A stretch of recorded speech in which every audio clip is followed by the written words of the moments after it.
Mr. Secretary, thanks for being here. Good morning. Let's talk about the surge in child smuggling and child exploitation that is happening on your watch.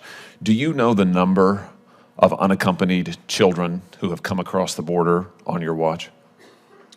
Senator, I don't have that number at my Well, disposal, but I can assure you that we are incredibly dedicated to the safety and security of those children.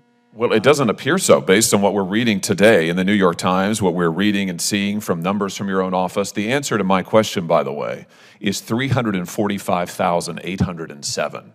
That's the number of unaccompanied children who have come across the border on your watch. Do you know what's happening to these children? Have you seen this report from the New York Times? Alone and exploited migrant children work brutal jobs across the United States. Have you seen this? Senator, I have, and let me share with you what we are doing. Have you seen these numbers? These are reports of trafficking and abuse of migrant children.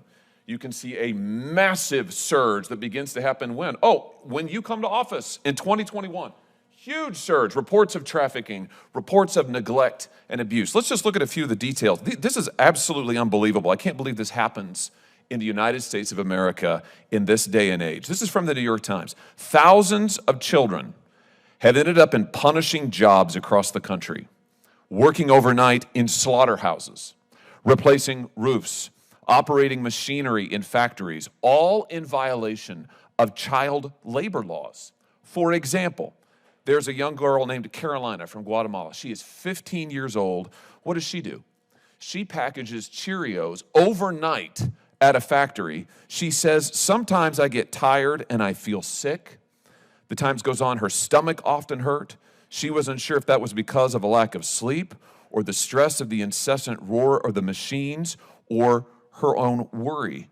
The Times goes on, far from home, many of these children are under intense pressure to earn money.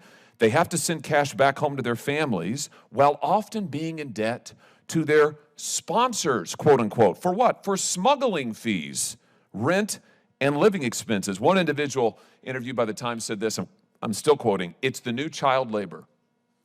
You're taking children from another country and putting them into indentured servitude. I could go on and on. The Times details over a multi-month investigation, kid after kid, child after child.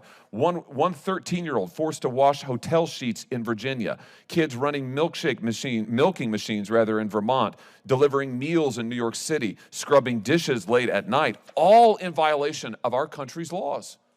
All facilitated by your policies. Are you proud of this record? Senator, the horrific exploitation of children is something that we do not condone. You are incorrectly attributing it to our policies. Let me share with you. Wait a minute. It began, look at the numbers, It began, this massive surge began when you came to office. In your first year in office, there was a 342% surge of unaccompanied children across the border. You know, CBS reported that, I'm going to quote them now, Mr. Biden's election, as well as policy changes announced by his administration, those would be your changes, led smugglers to tell migrant youth they had a better chance of being allowed to stay in the United States than they had under Trump. Meanwhile, you've lost track of tens of thousands of them. The Times also reviewed data that showed the government couldn't reach more than 85,000 of these children who they just turned over into the hands of smugglers, these are modern day slave traders. And you're just giving these children to them. What is going on? Why are you doing this?